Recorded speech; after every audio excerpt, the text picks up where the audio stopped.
Lotions, sprays, and medicated gels are often used to relieve the pain of tennis and golfer's elbow.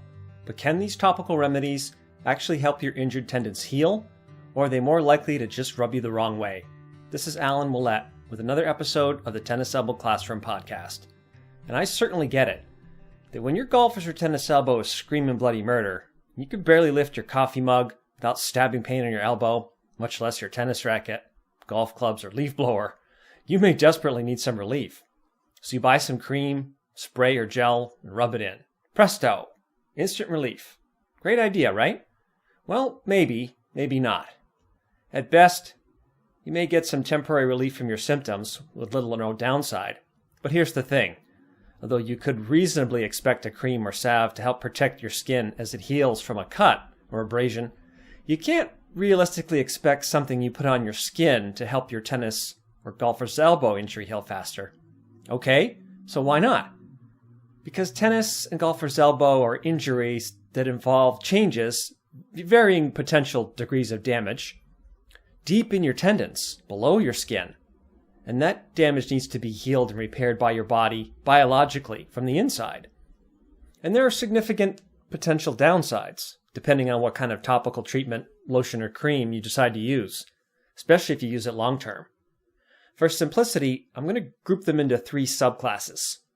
First, the non-drug creams and lotions. Then the over-the-counter liniment type drugs found in any drugstore or supermarket without a prescription. And finally, the prescription-only steroid and non-steroidal anti-inflammatory creams and gels. So let's talk about the pros and cons of each of these three groups, because they're different animals with different properties. But first, let's dispel a myth. The underlying misconception and biggest reason why these lotions, potions, and creams are misguided in their application. That's inflammation. The whole concept of applying a lotion, or taking a pill, or getting a shot for that matter, to reduce inflammation when one has golfer's or tennis elbow is a fallacy. It's wrong at a basic level. Firstly, because tennis elbow's not generally an inflammatory condition to begin with. It's usually something called tendinosis, which is a chronic degenerative process, gradual tendon breakdown.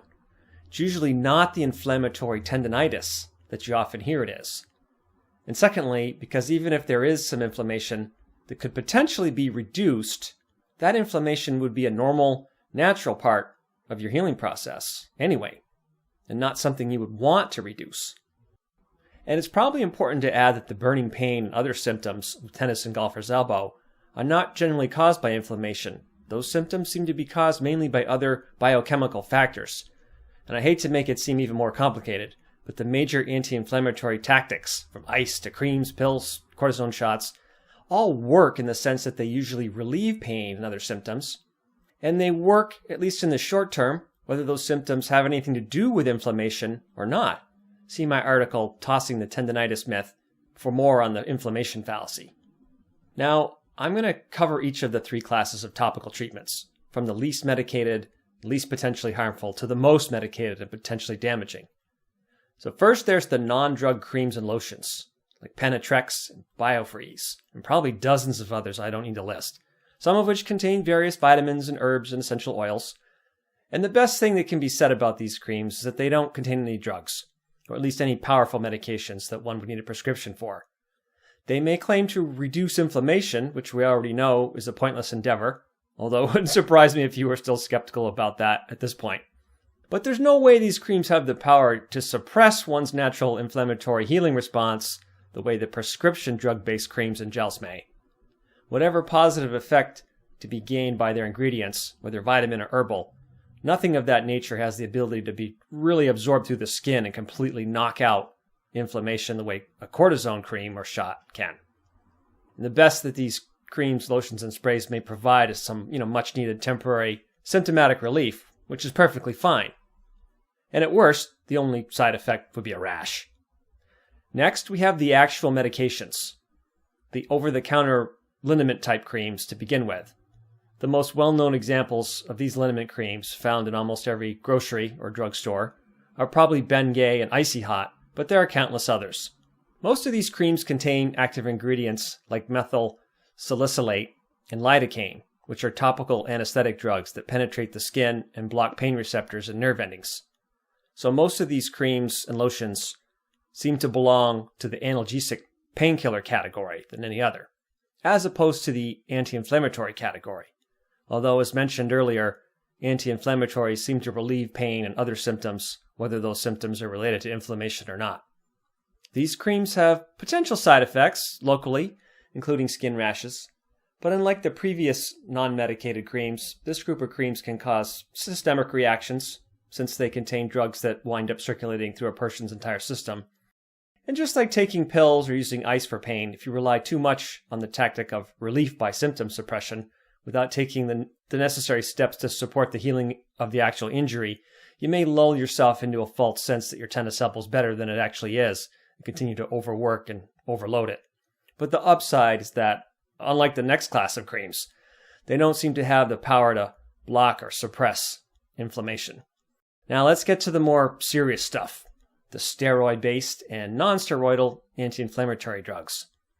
This class of topical anti-inflammatory creams and gels is only available by prescription, and there's two major kinds, the steroid cortisone type and the non-steroidal anti-inflammatory type.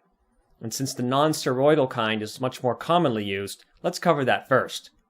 The big upside, if you choose to use a topical anti-inflammatory cream or gel, is that although some of the medication will end up circulating in your system, it will be at nowhere near the levels that you'd expose yourself to by taking it in pill form, because it's a well-established fact that there are very serious gastrointestinal and liver-related potential side effects from taking the oral pill forms of these anti-inflammatory meds, including stomach pain, diarrhea, and internal bleeding.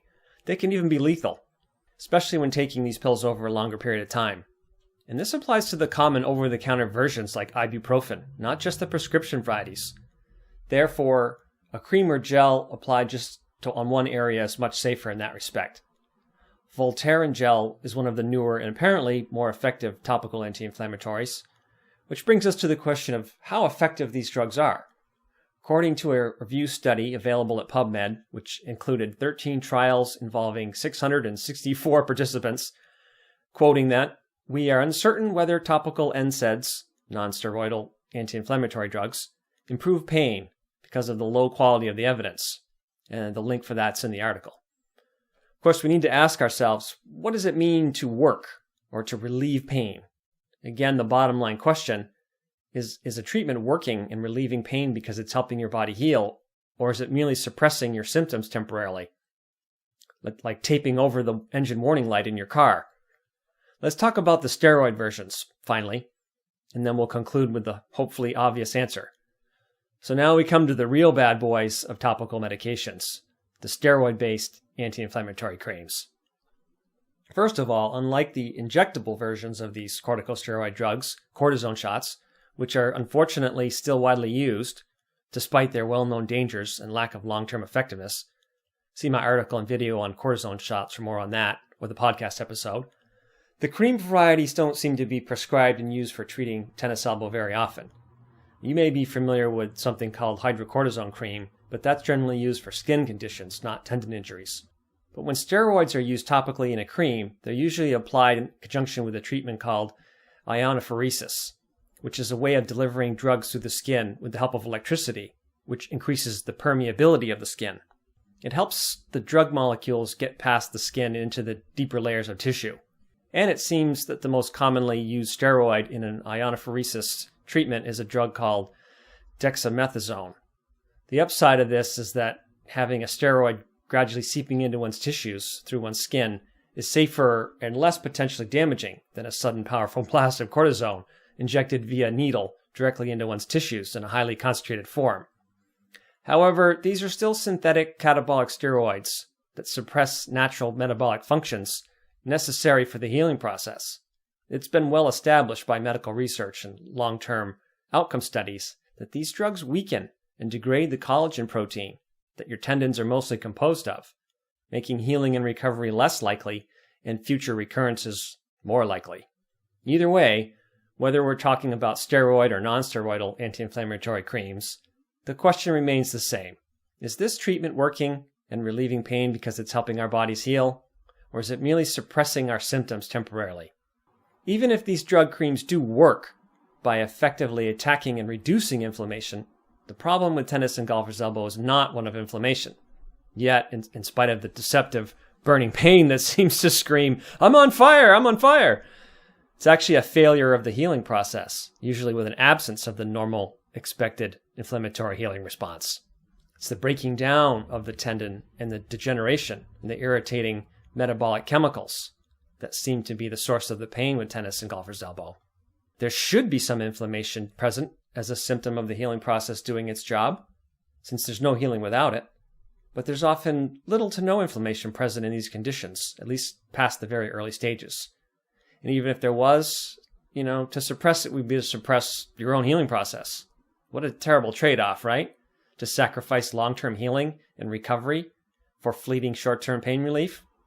So if you don't like the sound of that trade-off, I don't blame you, and you don't want to potentially sacrifice healing for pain relief, then you may want to avoid the topical anti-inflammatory creams, at least, and choose the less powerful creams that may provide some pain relief if you really need it, but at least not at the risk of attacking and suppressing what little inflammation may be present and necessary as your body desperately tries to heal your injured tendons. Whatever inflammation may or may not be there is not the problem, once again. The problem is that healing and regeneration fails to keep up with the stress load on the tendon, and it's breaking down. The important thing to understand immediately or as soon as possible after you start having symptoms is that the answer, it just really doesn't have anything to do whatsoever with reducing, suppressing, or managing inflammation. And I get it that this may be a tough thing to wrap your mind around, considering how much information is out there demonizing it. So how do you reverse the vicious cycle of pain then? Well, the answer is first to allow any inflammation that's there, because it's part of the healing process, and to mobilize the tissues involved. Not immobilize them, not brace them up, not passive rest and stop moving and stop doing everything. To move and manipulate those muscles and tendons, to release tension and strengthen your weakened muscles and tendons. To do everything you can to break that vicious cycle of stagnation and degeneration, and stimulate healing and regeneration in your tendons if your injuries progress to the point of damage. And one of the key aspects of breaking this cycle involves breaking up and releasing adhesions in your muscles. And it needs to be done physically, by hand. You can't just stretch them out with a few stretches. It's too stuck for that. All of this takes effort. Honestly, it can be a lot of work. Pills, ice, braces, shots, and creams, these shortcuts won't do it. From my perspective, it takes diligent, focused, hands-on therapy to accomplish this. Now, yes, you should get professional help if you can afford it. It's a bit expensive, of course, but fortunately, you can learn how to do this kind of therapy yourself. See my article and video on the best tennis elbow self-massage techniques to learn more if you're interested, which is at tenniselbowclassroom.com, if you're not already here. And while you're here, I'd suggest checking out the full Topical Remedies article, since it has details I didn't cover in this podcast, including several links to resources. Also check out my treatment-specific articles and other podcast episodes on heat versus ice, braces, acupuncture and dry needling, PRP and physical therapy, as well as the physical rehab exercise-related articles and episodes. And if you're at the point where you need more than just helpful info, if you need a comprehensive guide to show you exactly how to treat these vexing injuries yourself at home, then I have that for you too, including both tennis elbow and golfer's elbow self-help programs. However, if you're still in the early stages, you're looking and learning, figuring these things out, then I suggest you subscribe to my free video course, Tennis Elbow 101, where you'll get a crash course on the basics of these stubborn, confusing injuries from someone who's been specializing in treating them very successfully for the past 15 plus years. And one last thing, if you're listening to this on YouTube, iTunes, Stitcher, or some other platform, please subscribe and leave me a rating. Thank you. This is Allen Willette from Tennis Elbow Classroom. Let's break your vicious cycle.